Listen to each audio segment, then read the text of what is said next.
बिस्मिल्लाहिर्रहमानिर्रहीम। सूरह अनफ़ाल उसका तर्जुमा और तफ़सीर पढ़ा जा रहा है। आज आयत नंबर 15 से लेकर आयत नंबर 19 तक हम तर्जुमा और तफ़सीर पढ़ते हैं। ये तिबियानुल कुरान है जिससे ये दर्स दिया जा रहा है।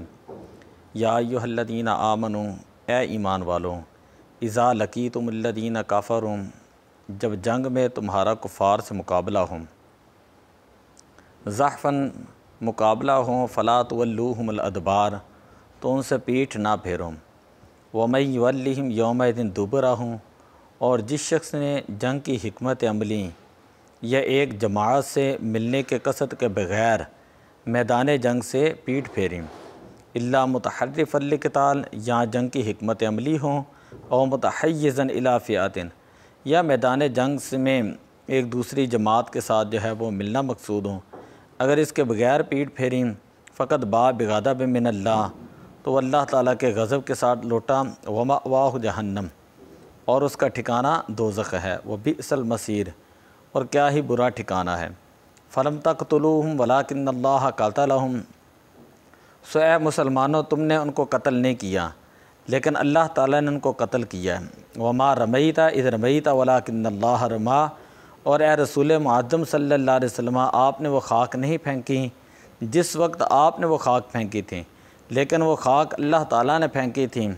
वलियुब्लियल मुमिनीन मिन्हु बलान हसना, ताकि वो मोमिनों को अच्छी आजमाइश के साथ गुजारें।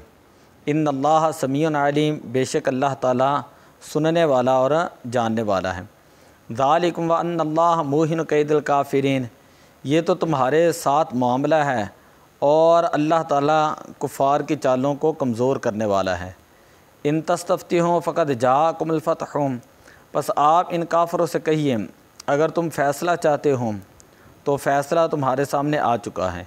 व इन तंतहु फ़हुव खैरुल लकुम, और अगर तुम कुफ्र और शिरक से बाज़ आ जाओ तो ये तुम्हारे लिए बहुत बेहतर है। व इन तऊदू नऊद, और अगर तुम फिर यही हरकत की तुमने तो हम नऊद, हम फिर तुम्हें सज़ा देंगे। वलन तुगनिया अनकुम फ़िअतुकुम, और तुम्हारा ग्रोह खा कितना ज़्यादा हो वो तुम्हें कोई भी फ़ायदा नहीं देगा, वलो कासरत, अगरचे कितना ही ज़्यादा हो।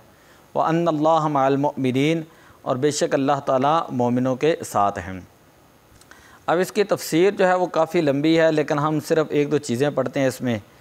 इस आय करीमा का मंशा ये है कि अगर मुसलमानों के फ़ौज की पसपाई जंग के किसी हिकमत अमली की बिना पर हों, मसलन पीछे हट कर हमला करना ज़्यादा मुअस्सिर हों, तो इस सूरत में मुसलमान फ़ौज का पसपा होना जायज़ है।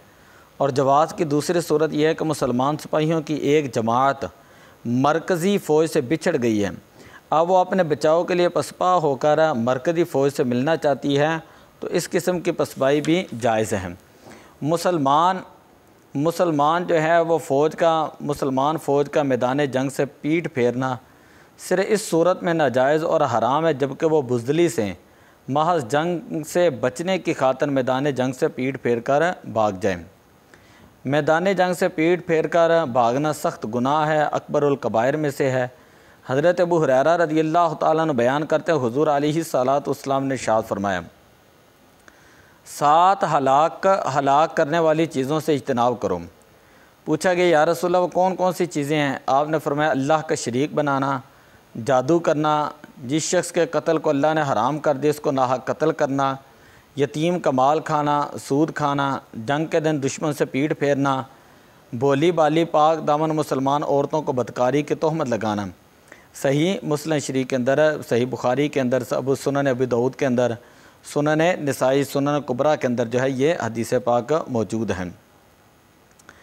अब आप देखें, हुज़ूर अलैहिस्सलातु वस्सलाम ने जब काफ़रों के ऊपर कैंकरियाँ फेंकी हैं तो उसका ज़िक्र जो है अहादीस पाक के अंदर मौजूद है कि जब मुसलमान और काफ़रों की फ़ौजें एक दूसरे के मुकाबले हुईं तो रसूल पाक सल्लल्लाहु अलैहि वसल्लम ने खाक की एक मुट्ठी काफ़रों के चेहरे पर मारी और फरमाया, ये लोग स्याह रूह हो जाएं, यानी रूह स्याह हो जाएं, यानी स्याह चेहरे वाले हो जाएं।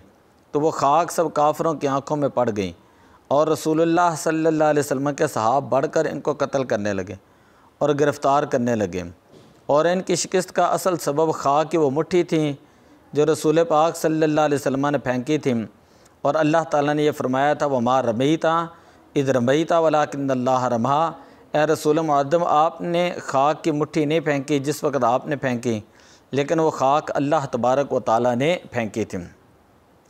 और भी बहुत सारी चीज़ें हैं इस जो आयात करीमा पढ़ी गई आप देख रहे हैं, इसकी तफसीर आप तिबियानुल कुरान के अंदर तफसील से पढ़ सकते हैं। तो आगे आयत है, आप इन काफ़रों से कह दीजिए अगर तुम फ़ैसला चाहते हो तो लो फ़ैसला तुम्हारे सामने आ चुका है, और अगर तुम कुफ़र और शिरक से बाज आ जाओ तो ये तुम्हारे लिए बहुत बेहतर है, और अगर तुमने फिर यही हरकत की तो फिर हम तुम्हें इसी तरह ही दोबारा सज़ा देंगे, खा तुम्हारा ग्रोह कितना ही बड़ा क्यों ना हो। और बेशक अल्लाह ताला मोमिनों के साथ है। अल्लाह ताला जो है वो मोमिनों की मदद फ़रमाता है, ईमान वालों की मदद फ़रमाता है।